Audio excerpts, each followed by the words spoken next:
Asyhadu an la ilaha illallah wahdahu la syarikalah wa asyhadu anna Muhammadan abduhu wa rasuluh alladzi la nabiyya ba'da.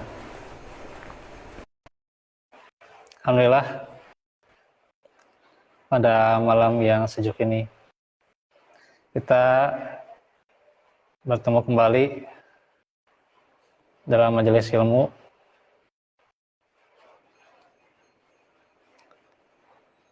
yang dimana kita akan lanjut faedah-faedah tauhid. Namun qadarullah, jadi di Telegram itu memang harus carikan tulisan-tulisan saya yang demikian lumayan, jadi belum lanjut faedahnya. Nanti sambil berjalan saja ya, kita pelajari tauhid dari dasar saja dulu ya, yaitu tentang ada sebuah buku, tahukah engkau apa itu tauhid? Ini dasar. Itu judulnya, tahukah engkau apa itu tauhid? Penulisnya penulis Prof. Dr. Abdul Razak Al-Badr Hafizahullah, dan diterjemahkan oleh tim belajar tauhid.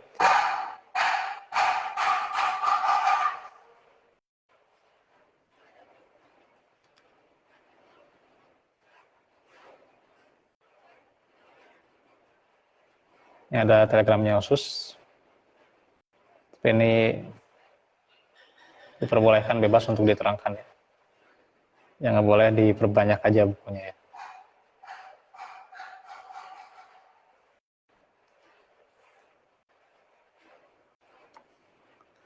Di sini ada pengantar ya, seperti biasa muqaddimah ya, dan penjelasan bahwa sesungguhnya tauhid adalah kewajiban. Yang pertama dan terakhir ini sudah dibahas ya kemarin. Bagaimana tauhid, perintah yang pertama dalam Al-Quran ya. Jadi di dalam surah Al-Baqarah ayat 21 ya. Awalnya di surah Al-Baqarah itu menjelaskan seputar orang-orang yang bertakwa, itu 5 ayat.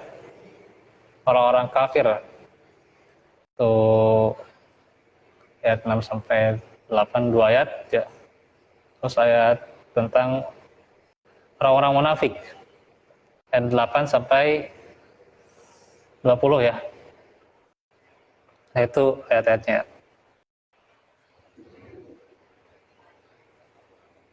Baru ayat 21-nya itu tentang perintah untuk menyembah pada Allah ya. Ya ayyuhan nasu ubudu rabbakumul ladzi khalaqakum walladzina min qablikum la'allakum tattaqun ya gitu. Jadi perintah, wahai manusia,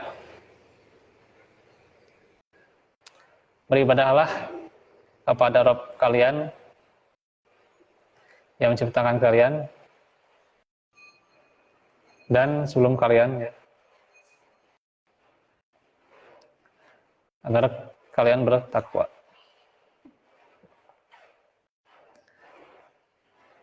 Itu perintah yang pertama ya. Dan larangan pertama itu kan larangan syirikan ya. Fala taj'alu lillahi andadan wa antum ta'lamun ya itu. Dan janganlah kau mengadakan tandingan-tandingan selain Allah ya, padahal engkau mengetahui. Jadi tauhid itu kewajiban yang pertama dan terakhir juga nanti di menjelang kematian ya. Ya harus mengucapkan la ilaha illallah ya. Hah? Iya. Ya nampak ya memang harus diajarkan yang namanya talqin itu ya. Ya harus ada yang nonton. Ya. harus ada yang nonton yang namanya talqin la ilaha illallah. Jadi jelas sebelum meninggal ya harus membaca la ilaha illallah ya.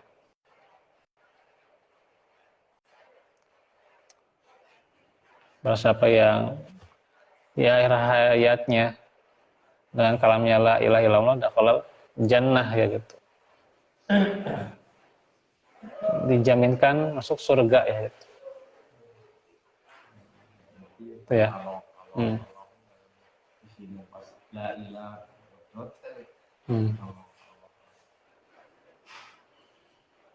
Tapi tentunya kembali tidak hanya la ilaha illallah itu di bibir saja ya. Ada realisasi, ada apa aplikasinya ya gitu. Aplikasi dari la ilaha illallah ya gitu. Harus diaplikasikan ya. Tidak hanya diucapkan ya gitu. Tidak hanya jadi zikir atau wirid harian ya gitu. Karena tentunya apa yang kita hafal sekarang belum tentu kita hafal juga nanti ketika kematian ya. Apalagi godaan setan itu sangat besar ketika sakaratul maut ya gitu. Ini sudah saya terangkan di Muhajirin ya. Ketika temanya sakitnya sakaratul maut ya, itu sangat besar sekali bagaimana ujian bagi seorang hamba ya, untuk mengucapkan la ilaha illallah. Itu sangat besar ya ujiannya.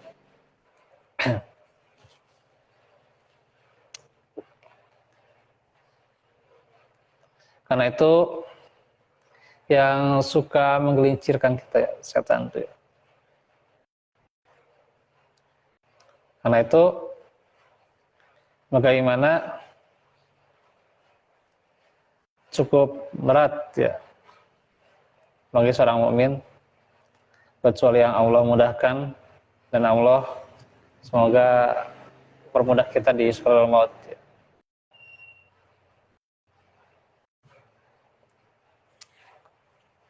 Dan juga tauhid itu mencakup perkara batin dan zahir ya. Yang batin yang tersembunyi dan juga al-zahir ya yang nampak ya, yang ditampakkan ya gitu.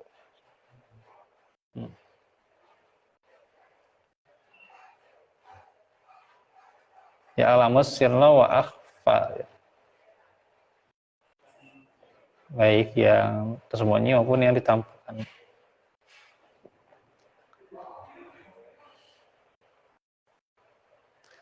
Jadi setiap amal itu ada yang tersembunyi, ada yang ditampakkan. Dan merupakan seruan dakwah para rasul ya. Yang pertama dan terakhir.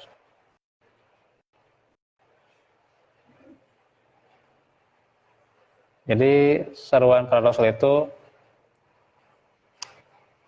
dari yang awalnya sampai yang terakhir Nabi Muhammad itu adalah tauhid ya gitu. Walaqad ba'atsna fi kulli ummatin rasulan an ibudullaha wajtanibut tagut ya gitu.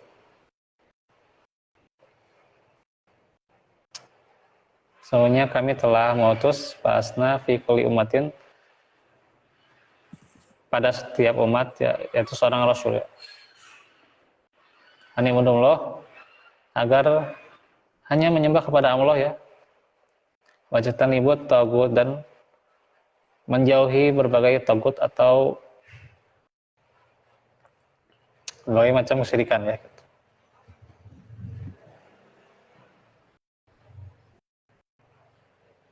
Jadi dakwah para rasul ya. Tauhid adalah ruh dari persaksian la ilaha illallah. Jadi setiap makhluk itu ya tanpa ruh tidak akan bisa hidup ya. Nah, begitu juga tauhid ya. seorang hamba punya tauhid itu menghidupkan la ilaha illallahnya.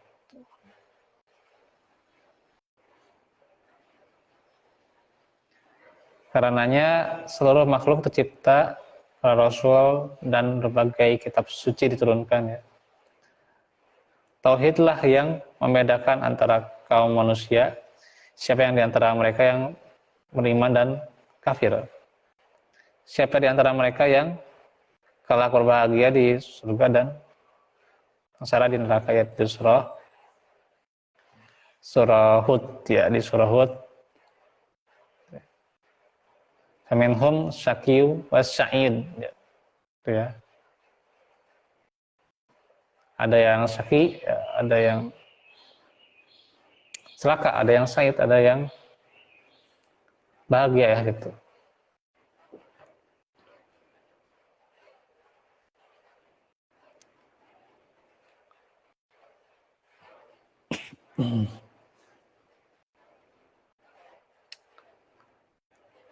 Dan juga tauhid adalah kewajiban pertama yang harus dilakukan setiap mukallaf ya. Mukallaf yang diberi kewajiban dan merupakan intisari agama Islam yang merupakan satu-satunya dinul haq ya, din yang diridhoi.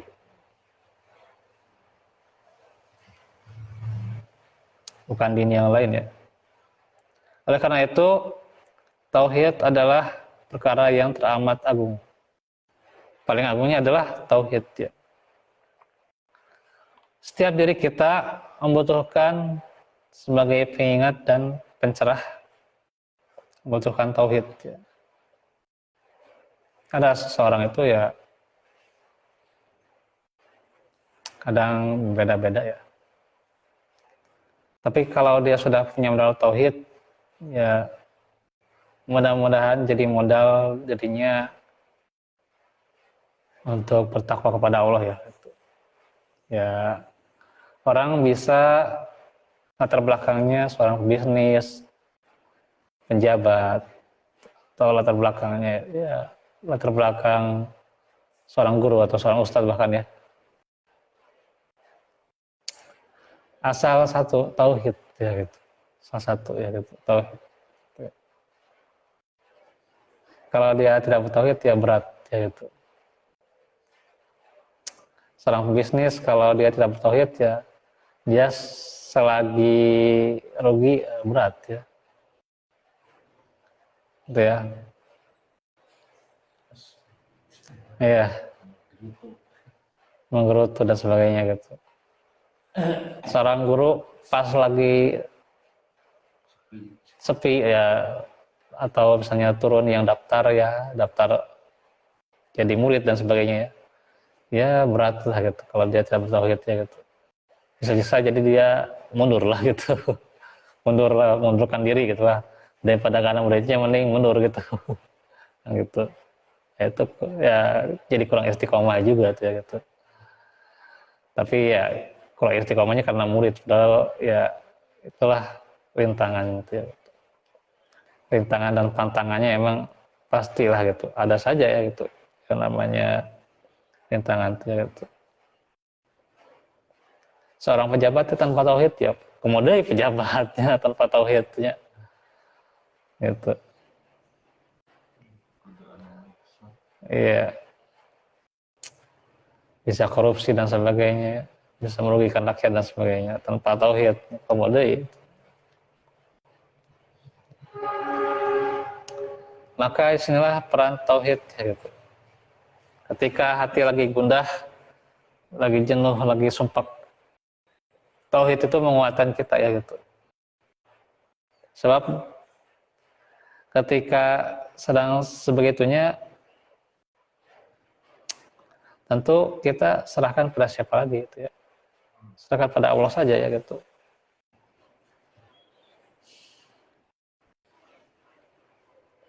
Nah disitulah peran tauhid ya.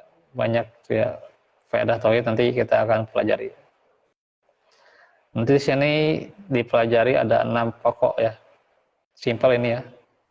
Ya, filenya cuma 2 mega ya. Terus halamannya cuma 93 ya. Itu 6 pembahasan.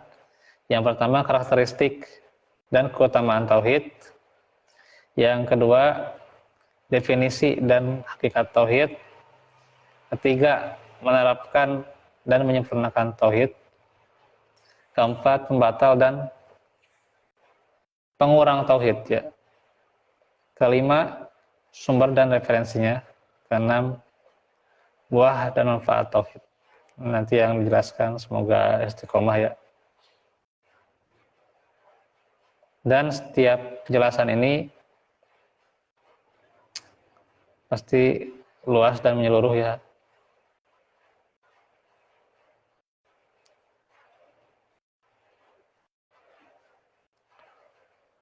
Baik, sedikit lagi ya. Tentang karakteristik dan keutamaan tauhid. Di sini kita nantinya akan pelajari, ini agak panjang juga sebenarnya ya.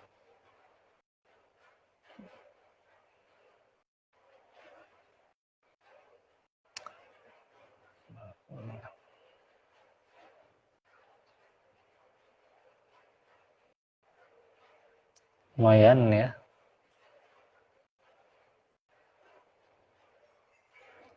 7, 8, 10 ya. 10 keutamaan tauhid, luar biasa ya. Halaman 31, sebelumnya halaman coba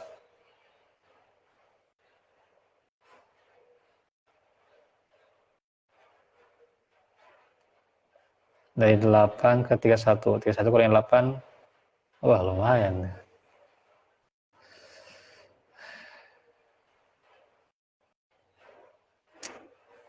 Jadi dari poin pertama sampai poin 10 yaitu halaman 8 sampai halaman 31 ya.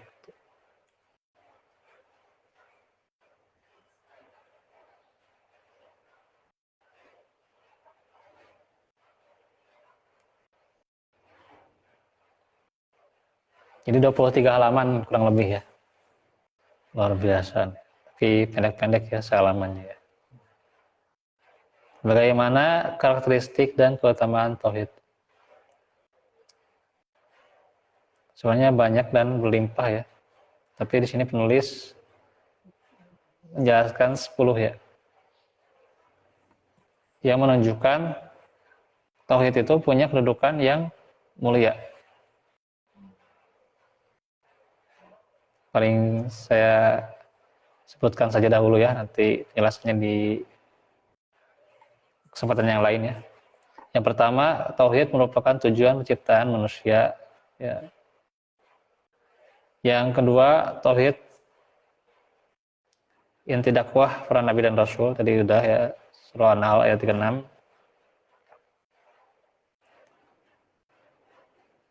Yang ketiga, tauhid merupakan kewajiban pertama dan terakhir juga ya.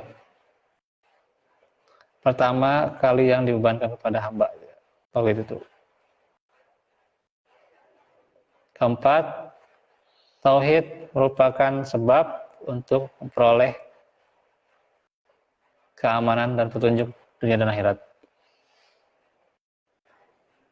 Kelima, tauhid adalah keyakinan yang terbebas dari cacat dan kontradiksi. Keenam, tauhid selaras dengan fitrah yang lurus dan akal yang sehat. 4 lagi ya, coba.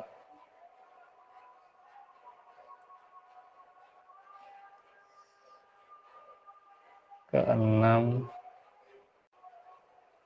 7, tauhid adalah hubungan persaudaraan yang hakiki bagi kekal dunia dan akhirat. Luar biasa ya.